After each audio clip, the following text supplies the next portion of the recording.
Assalamualaikum warahmatullahi taala wabarakatuh dan selamat pagi kepada semua, terutamanya kepada Ustazah Mahfuzah selaku pensyarah yang mengajar subjek CTU 552. Saya Akmal Reza Faris bin Saleh dan ahli kumpulan saya yang lain ialah Muhammad Azri bin Aziz, Siti Nur Humairah binti Muhammad Nur Basmi, Nur Farina Syafiqah binti Ismail dan Nur Hatiza binti Hasbullah. Kami dari Kumpulan 1 ingin membentangkan kertas kerja yang diberikan yang bertajuk Konsep Kepercayaan dalam filem Tombiro Penunggu Rimba. Kita beralih kepada sinopsis filem ini. Filem ini berkisahkan tentang dendam seorang lelaki gagah yang tidak berwajah manusia atas kematian ayahnya Pendalo. Misinya mencari pembunuh Pendalo diganggu oleh Amiruddin yang kini memburunya atas kematian isteri tercinta, Selina. Sementara Samson yang diupah ingin memusnahkan Tombiruo kerana beranggapan Tombiruo menghalang misi peribadi mereka untuk mengaut keuntungan. Dalam masa yang sama, Faza turut membantu untuk mencuba memulihkan keadaan. Dalam kekecewaan ini, wujud pula seorang wartawan wanita Wan Suraya yang begitu nekat untuk mencari kebenaran di sebalik kejadian yang berlaku. Firasat Wan Suraya kuat mengatakan Tombiruo dan Amiruddin ialah masa keadaan. Penggambaran Tombiruo yang penuh bahaya dan tragis ini membawa mengenali erti persaudaraan, kekeluargaan dan cinta sekaligus membuka hatinya untuk menerima peranan sebagai penunggu rimba. Aliran pemikiran semasa yang pertama ialah sekularisme. Sekularisme adalah prinsip atau ideologi yang menganjurkan pemisahan agama dan negara. Ia menggalakkan idea bahawa institusi agama dan kepercayaan agama tidak seharusnya mempunyai pengaruh atau kawalan langsung ke atas hal ehwal kerajaan atau institusi awam. Terdapat beberapa kesan perkembangan ideologi, antaranya yang pertama ialah kebebasan berkeyakinan dan bersuara. Hal ini dikatakan demikian kerana sekularisme memberi jaminan bahawa setiap individu mempunyai pilihan untuk memilih dan mengamalkan kepercayaan mereka atau tidak mempunyai sebarang pertalian agama sama sekali. Ianya melindungi kebebasan individu untuk menyatakan pendapat mereka tanpa rasa takut akan penganiayaan atau prejudis. Ini membolehkan spektrum pandangan agama yang luas di samping menggalakkan toleransi beragama dan bersekedudukan. Kesan yang kedua adalah hak asasi manusia dan kesesamaan. Hal ini dikatakan demikian kerana sekularisme sering dikaitkan dengan pembelaan hak asasi manusia dan menggalakkan kesesamaan. Sekularisme menyumbang kepada penubuhan rangka kerja undang-undang yang melayan semua orang secara sama rata tanpa mengira pandang agama mereka atau kekurangannya. Dengan memisahkan ajaran agama daripada undang-undang, ianya telah menyokong konsep seperti kebebasan beragama, kebebasan bersuara, kesesamaan jantina dan hak LGBT. Kesan yang terakhir adalah pluralisme dan Aliran pemikiran semasa seterusnya adalah realisme, pendekatan atau sikap yang menekankan gambaran dunia secara objektif, selaras dengan realiti yang boleh dilihat dan dirasakan, seperti dalam seni, sastra, falsafah atau pemikiran umum.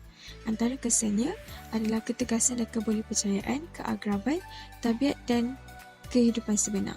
Ciri-ciri bagi realisme adalah penekanan dan perincian, penghapusan sentimen berlebihan dan pemerhatian dalam. Seterusnya adalah eksistensialisme, iaitu aliran falsafah yang menekankan kepentingan kebebasan individu, pilihan dan tanggungjawab peribadi dalam mencari makna kehidupan. Eksistensialisme percaya bahawa manusia hanya mempunyai kewujudan sementara dan akhirnya akan mati. Antara kesan perkembangan ideologi adalah kebebasan dan tanggungjawab, kesedaran tentang batasan manusia dan terasingan.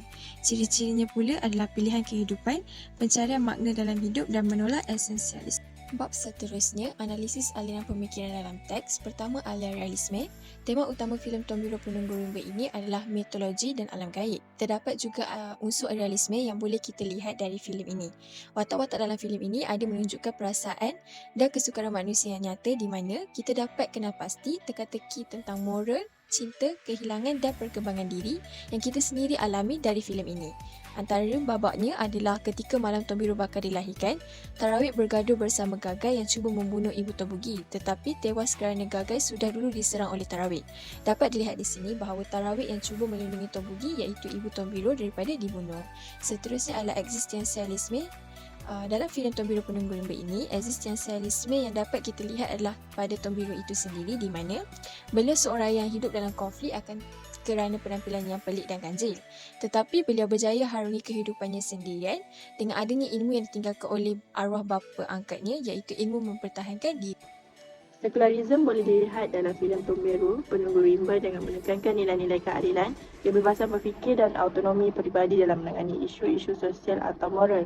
Filem ini mungkin mempunyai watak yang mementingkan cita-cita sejagat seperti keadilan dan kebenaran dan tidak terlalu bergantung kepada doktrin agama semasa membuat keputusan atau menangani masalah. Plot itu mungkin menunjukkan Tomberu, watak utama cuba menuntut semula haknya selepas mengalami ketidakadilan dalam hidup. Okey, seterusnya kita akan masuk perbincangan, iaitu penilaian pada permulaan cerita. Pada awal filem ini, kita dapat lihat Tombiruo bertekad dan berazam ingin mencari kebenaran di sebalik kematian bapanya.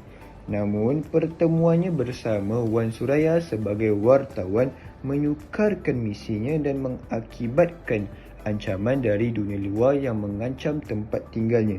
Walau bagaimanapun, lahirlah rasa tanggungjawab dalam dirinya untuk mempertahankan tempat tinggalnya. Seterusnya, perkembangan. Pondolo yang mempunyai pengalaman hidup ingin membantu Tombiruo untuk mengenali dunia luar. Tombiruo jelas mempunyai tindakan yang tidak baik bagi membalas dendam atas kematian bapanya. Ianya akan memberi kesan yang buruk pada dirinya dan orang kampung. Juga timbullah tanggapan orang luar yang tidak baik terhadap Tombiruo serta ikatan emosi terjalin dengan dunia luar. Seterusnya adalah klimaks. Berlakunya salah faham antara Amiruddin dan Tombiruo. Amiruddin tidak sepatutnya menuduh dan terus menyerang Tombiruo tanpa usul periksa. Oleh itu, kami sependapat bahawa Amiruddin perlu menyelidik lebih mendalam dan tidak melebihkan emosi dari akal fikiran dalam melakukan keputusan. Seterusnya adalah peleraian. Kita dapat lihat Tombiruo menyelamatkan Wan Suraya dari letupan yang besar. Selepas itu, Tombiruo cedera akibat dari tembakan seorang lelaki yang jahat. Namun, akibat dari kejadian itu, Tombiruo mendapat kuasa semula jadi dan berjaya menumpaskan musuhnya. Seterusnya, kita akan masuk pada perbezaan. Kita dapat lihat filem ini mengajar kita bahawa kepribadian dan keunikan itu boleh menjadi sumber kekuatan. Kita juga perlu memerangi stigma dan diskriminasi. Samping itu, filem ini mengajarkan kita tentang kekuatan keluarga dan kasih sayang. Betapa pentingnya untuk kita memahami dan menerima diri sendiri.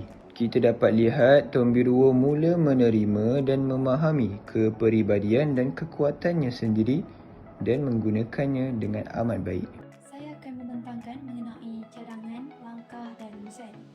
Terdapat beberapa cadangan dan langkah yang boleh dipraktikkan dari filem aksi yang menceritakan tentang seorang lelaki gagah yang berdendam, iaitu filem Tombiruo. Langkah pertama yang dapat dilakukan ialah membendung sikap berdendam di Malaysia yang boleh membawa maut. Antara langkahnya ialah menyebarkan dakwah kepada umat Islam melalui pelbagai bentuk media massa seperti radio, televisyen, media cetak dan media baharu juga seperti Facebook, WhatsApp, Instagram, YouTube dan lain-lain. Hal ini kerana saluran media massa merupakan medium yang mudah dicapai oleh orang ramai. Oleh itu, amat wajar menggunakan media massa sebagai saluran untuk menyebarkan maklumat yang baik seperti iklan pendek mengenai ilmu agama Islam, drama pendek, tazkirah pendek dan sebagainya. Seterusnya ialah kesimpulan. Kesimpulannya, sikap berdendam membawa pelbagai kesan buruk yang boleh merosakkan akhlak dan kehidupan seseorang individu yang tidak mempunyai pegangan agama yang kukuh dan utuh. Oleh itu, masyarakat kita tidak boleh memandang remeh mengenai sikap dendam yang semakin menjadikan seseorang itu tidak puas hati dan menyimpan perasaan marah. Untuk membendung masalah ini daripada berlerasa, banyak pihak perlu bekerjasama seperti ibu bapa supaya mendidik anak mereka di rumah, para guru untuk mendidik murid di sekolah dan pihak kerajaan serta pihak yang bertanggungjawab untuk mengeluarkan etika yang benar.